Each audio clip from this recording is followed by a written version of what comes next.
Revista Espírita. Segundo ano, 1859. Jornal de Estudos Psicológicos. Publicada sob a direção de Allan Kardec. Janeiro de 1859. Carta a Sua Alteza o Príncipe, G. Príncipe. Vossa Alteza honrou-me dirigindo-me várias perguntas referentes ao Espiritismo, vou tentar respondê-las, tanto quanto permita o estado dos conhecimentos atuais sobre a matéria, resumindo em poucas palavras o que o estudo e a observação nos ensinaram a esse respeito. Essas questões repousam sobre os princípios da própria ciência. Para dar maior clareza à solução, é necessário ter esses princípios presentes no pensamento. Permita-me, pois, tomar a coisa de um ponto mais alto, colocando como preliminares certas proposições fundamentais que, de resto, elas mesmas servirão de resposta a algumas de vossas perguntas. Há, fora do mundo corporal visível, seres invisíveis que constituem o mundo dos espíritos.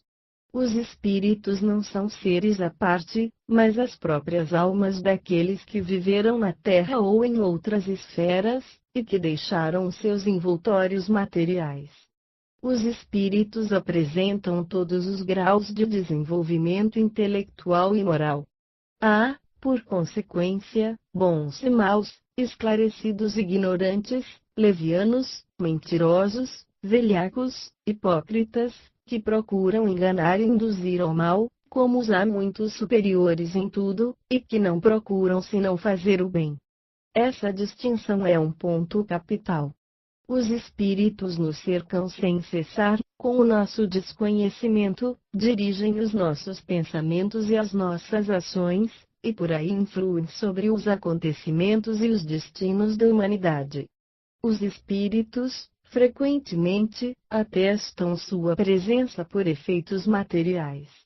Esses efeitos nada têm de sobrenatural, não nos parecem tal senão porque repousam sobre bases fora das leis conhecidas da matéria. Uma vez conhecidas essas bases, o efeito entra na categoria dos fenômenos naturais. É assim que os espíritos podem agir sobre os corpos inertes e fazê-los mover sem o concurso de nossos agentes exteriores. Negar a existência de agentes desconhecidos, unicamente porque não são compreendidos, seria colocar limites ao poder de Deus, e crer que a natureza nos disse sua última palavra. Todo o efeito tem uma causa, ninguém o contesta. É, pois, ilógico negar a causa unicamente porque seja desconhecida. Se todo o efeito tem uma causa, todo o efeito inteligente deve ter uma causa inteligente.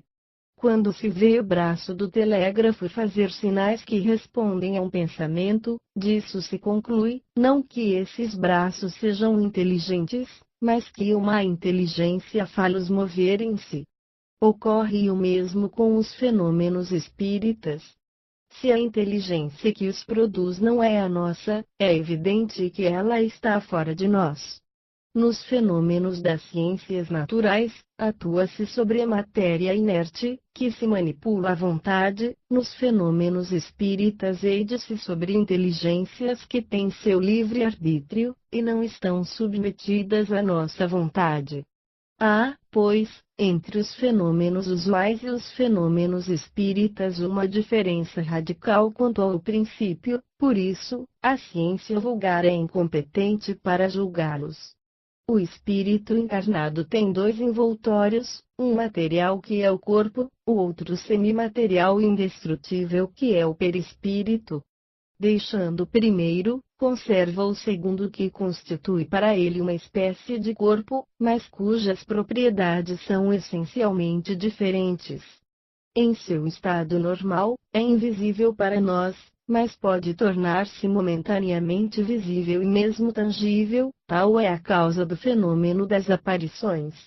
Os espíritos não são, pois, seres abstratos, indefinidos, mas seres reais e limitados, tendo sua própria existência, que pensam e agem em virtude de seu livre arbítrio.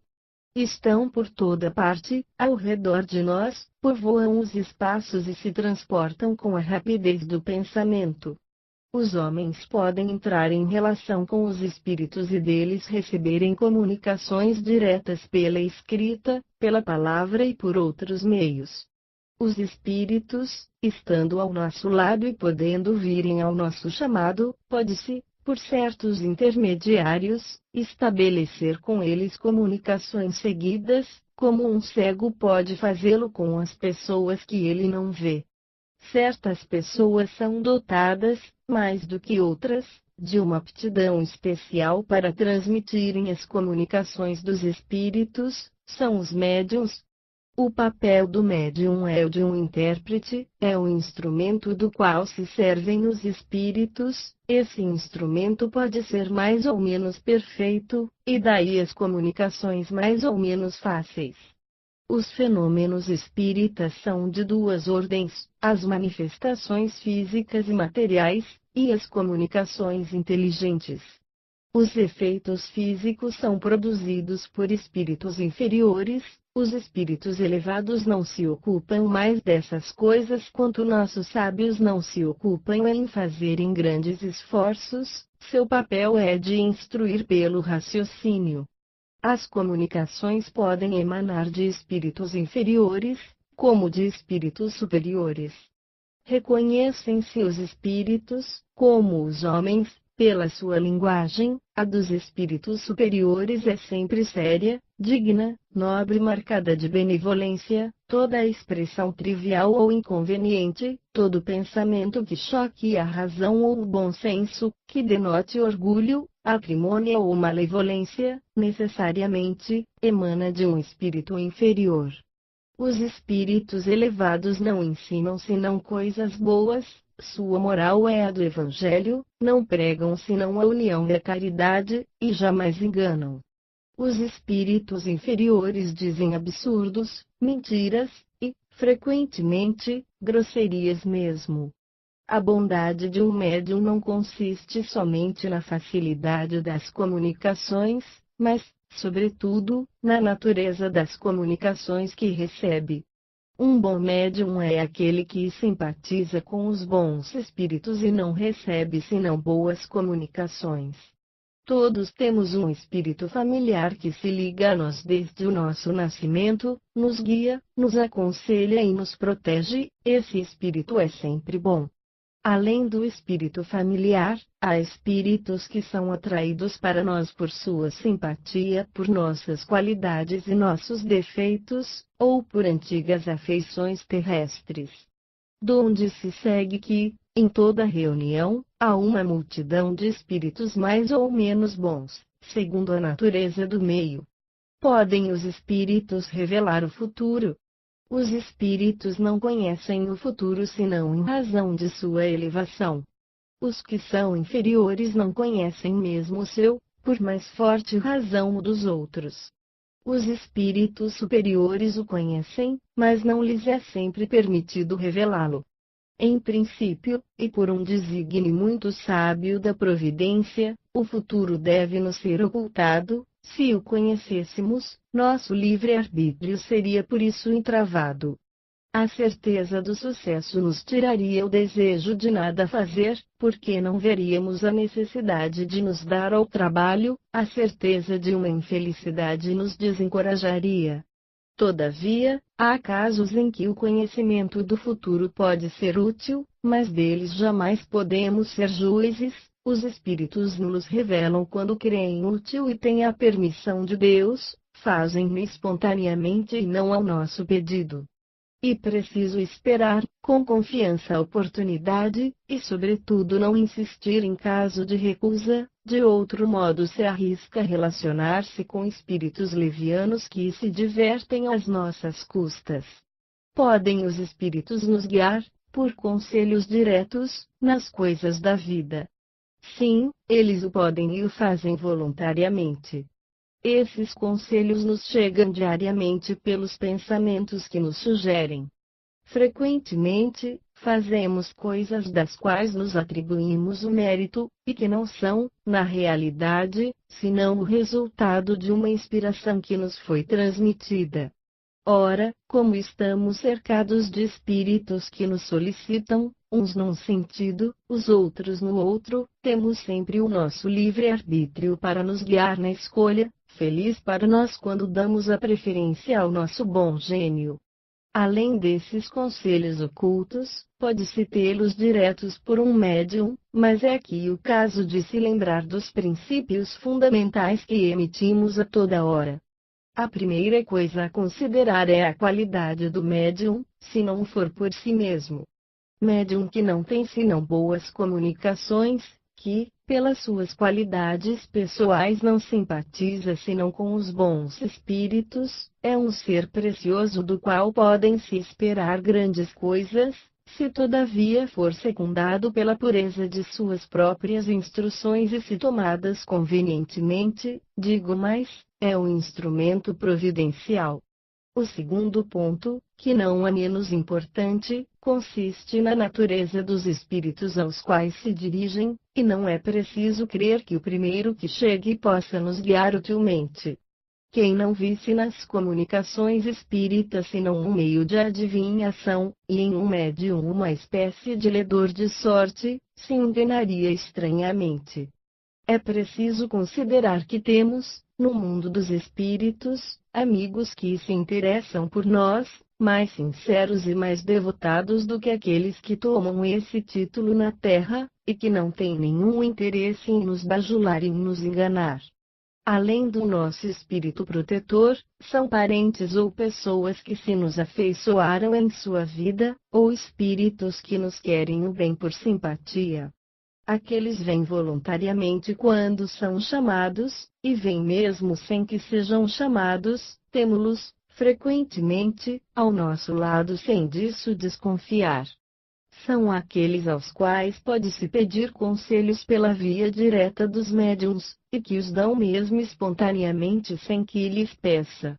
Fazem-no sobretudo na intimidade, no silêncio, e então quando nenhuma influência venha perturbá-los, aliás, são muito prudentes, e não se tem a temer da sua parte uma indiscrição imprópria, eles se calam quando há ouvidos demais. Fazem-no, ainda com mais bom grado, quando estão em comunicação frequente conosco, como eles não dizem as coisas senão com o propósito e segundo a oportunidade, é preciso esperar a sua boa vontade e não crer que, à primeira vista, vão satisfazer a todos os nossos pedidos, querem nos provar com isso que não estão às nossas ordens. A natureza das respostas depende muito do modo como se colocam as perguntas. É preciso aprender a conversar com os espíritos como se aprende a conversar com os homens. Em todas as coisas é preciso a experiência.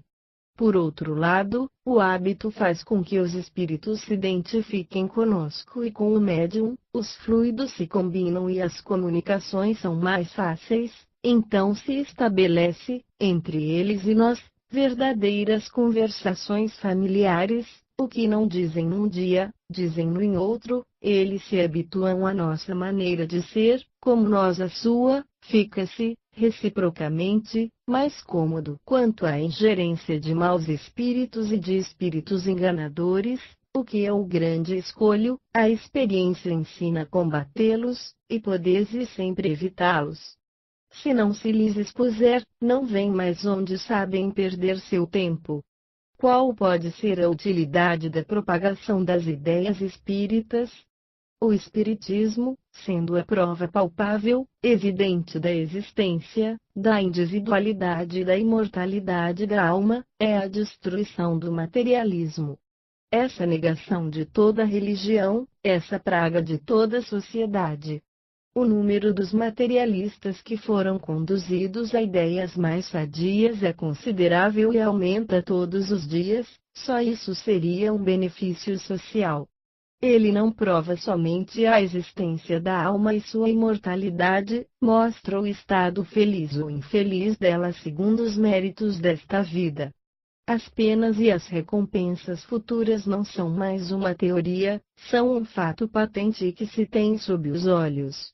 Ora, como não há religião possível sem a crença em Deus, na imortalidade da alma, nas penas e nas recompensas futuras, se o Espiritismo conduz a essas crenças aqueles em que estavam apagadas, disso resulta que é o mais poderoso auxiliar das ideias religiosas, dá à religião àqueles que não a têm, fortifica naqueles em que ela é vacilante, consola pela certeza do futuro, faz aceitar com paciência e resignação as tribulações desta vida. E afasta do pensamento do suicídio, pensamento que se repele naturalmente quando se lhe vê as consequências, eis porque aqueles que penetraram esses mistérios estão felizes com isso, é para eles uma luz que dissipa as trevas e as angústias da dúvida.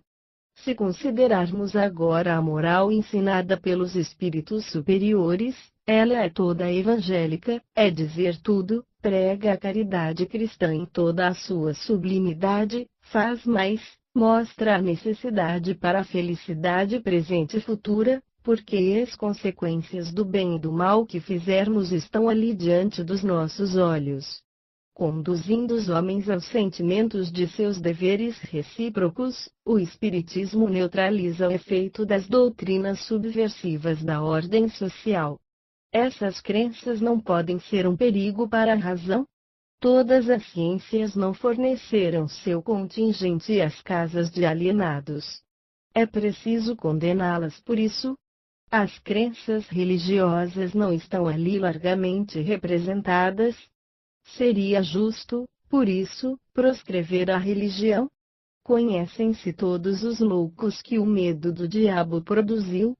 Todas as grandes preocupações intelectuais levam à exaltação, e podem reagir lastimavelmente sobre um cérebro fraco. Teria fundamento ver-se no Espiritismo um perigo especial a esse respeito, se ele fosse a causa única, ou mesmo preponderante, dos casos de loucura. Faz-se grande barulho de 2 ou 3 casos aos quais não se daria nenhuma atenção em outra circunstância, não se levam em conta, ainda, as causas predisponentes anteriores. Eu poderia citar outras nas quais as ideias espíritas, bem compreendidas, detiveram o desenvolvimento da loucura. Em resumo, o Espiritismo não oferece, sob esse aspecto, mais perigo que as 1001 causas que a produzem diariamente, digo mais, que ele as oferece muito menos, naquilo que ele carrega em si mesmo seu corretivo, e que pode, pela direção que dá às ideias, pela calma que proporciona ao espírito daqueles que o compreende, neutralizar o efeito de causas estranhas. O desespero é uma dessas causas. Ora, o Espiritismo, fazendo-nos encarar as coisas mais lamentáveis com sangue frio e resignação, nos dá a força de suportá-las com coragem e resignação, e atenua os funestos efeitos do desespero. As crenças espíritas não são a consagração das ideias supersticiosas da antiguidade e da Idade Média, e não podem recomendá-las. As pessoas sem religião não taxam de superstição a maioria das crenças religiosas. Uma ideia não é supersticiosa senão porque ela é falsa, cessa de sê-lo se torna uma verdade. Está provado que, no fundo da maioria das superstições, há uma verdade ampliada e desnaturada pela imaginação. Ora, tirar a essas ideias todo o seu aparelho fantástico, e não deixar senão a realidade, é destruir a superstição. Tal é o efeito da ciência espírita, que coloca no que há de verdade ou de falso nas crenças populares. Por muito tempo, as aparições foram vistas como uma crença supersticiosa. Hoje, que são um fato provado, e, mais que isso, perfeitamente explicado, elas entram no domínio dos fenômenos naturais. Seria inútil condená-las, não as impediria de se produzirem, mas aqueles que delas tomam conhecimento e as compreendem, não somente não se amedrontam, mas com elas ficam satisfeitos, e é a tal ponto que aqueles que não as têm desejam tê-las. Os fenômenos incompreendidos deixam o campo livre à imaginação, são a fonte de uma multidão de ideias acessórias, absurdas, que degeneram em superstição. Mostrai a realidade, explicai a causa, e a imaginação se detém no limite do possível, o maravilhoso, o absurdo e o impossível desaparecem, e com eles a superstição. Tais são, entre outras, as práticas cabalísticas, a virtude dos sinais e das palavras mágicas, as fórmulas sacramentais, os amuletos, os dias nefastos, as horas diabólicas, e tantas outras coisas das quais o Espiritismo, bem compreendido, demonstra o ridículo. Tais são, príncipe, as respostas que acreditei dever fazer às perguntas que me haveis dado a honra em me endereçar. Feliz se elas podem corroborar as ideias que Vossa Alteza já possui sobre essas matérias, e vos levar a aprofundar uma questão de tão alto interesse. Mais feliz ainda se meu concurso ulterior puder ser para vós de alguma utilidade. Com o mais profundo respeito, sou, de Vossa Alteza, um muito humilde e muito obediente servidor, Allan Kardec.